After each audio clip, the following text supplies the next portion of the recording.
justice. We want justice. We want justice. We want justice. We want justice. We want justice. We want justice. We want justice. We want justice. We want justice. We want justice. We want justice. We want justice. We want justice. We want justice. We want justice. We want justice. We want justice. We want justice. We want association Chhatrapati Sambhajinagar तर्फे आणि सर्व associations Nima असेल, dental आहे, त्याचबरोबर homeopathic आहे, nursing colleges आहेत, मार्ड आहे आणि पॅरामेडिकल स्टाफ या सर्वांच्या तर्फे 9 ऑगस्ट 2024 मध्ये कलकत्ता येथे आरजी कर मेडिकल कॉलेजमध्ये जो इन्सिडेंट झालेला आहे त्या इन्सिडेंट्सच्या अनुषंगाने ज्या पदव्युत्तर विद्यार्थिनीवर अत्याचार झाला, रेप झाला आणि त्यानंतर त्यांचा मृत्यू झालेला आहे, तर त्या ज्यांनी हे कल्प्रिट आहेत, ज्या ह्या मृत्यूसाठी कारणीभूत आहेत, त्यांना ताबडतोब सरकारने अरेस्ट करावी आणि त्यांना फर्स्ट ट्रॅकमध्ये त्यांच्यावर सजा होणं गरजेचं आहे। आणि एवढंच नाही तर मुली ह्या दिवसेंदिवस मेडिकल फॅटर्निटी असेल किंवा दुसऱ्या फॅटर्निटीमध्ये मुलींचा सहभाग वाढलेला आहे, तर मुलींचं प्रोटेक्शन हे वाढला पाहिजे, त्यांना सेफ्टी आणि सिक्युरिटी झाली पाहिजे।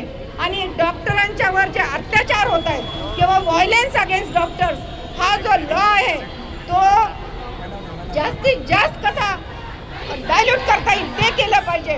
आणि आम्हाला सरकारला एकच म्हणणं आहे की आज जी पूर्ण भारतभर इंडियन मेडिकल असोसिएशन आणि डॉक्टर फॅटर्निटी जे रस्त्यावर उतरली आहे, तर यासाठी आम्ही पूर्ण ओपीडी असेल, त्याचबरोबर सर्व सेवा बंद केलेल्या आहेत, इमर्जन्सी मात्र चालू आहे माणुसकीच्या नात्याने। पण यासाठी सरकारने आमच्यासाठी अतिशय हा संवेदनशील इश्यू आहे। डॉक्टर जेव्हा रस्त्यावर उतरतात, जे नेहमीच देवताचं त्यांना रूप दिलेलं आहे आणि जेव्हा त्यांची सहनशीलता असते, आज आपण इथं बघतोय की डॉक्टर हे खूप संवेदनशील आहेत, पण ते आज आक्रोश करत आहेत। तर याचा कुठं ना कुठं तरी याच्यासाठी निर्णय होणं गरजेचं आहे। आणि एवढंच नाही तर रेसिडेंट डॉक्टरला ज्या ड्युट्या दिल्या जातात 36 घंटे 48 तास, तर ह्या ड्युट्यामध्ये कमी करणं गरजेचं आहे। Indian medical association Chhatrapati Sambhajinagar तर्फे आजचा जो हा आपण आंदोलन केलेलं आहे, प्रोटेस्ट केलेला आहे, त्यासाठी जो एवढा असंख्य डॉक्टर्सने जो सहभाग नोंदवलेला आहे, त्यासाठी मी सर्व डॉक्टर्स, सर्व पॅथी, सर्व असोसिएशनचे खूप खूप आभार मानते। आणि इथून पुढे जेव्हा केव्हा आपल्याला गरज पडेल तेव्हा असाच आपल्याला रस्त्यावर उतरायचं आहे, असं मी आपल्याला आवाहन करते। आणि एकत्र सगळे जर असतील, स्ट्रेंथ इज अ युनिटी, हेच आम्हाला दाखवायचं आहे।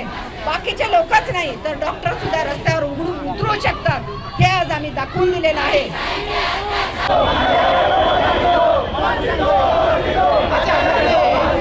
We want justice.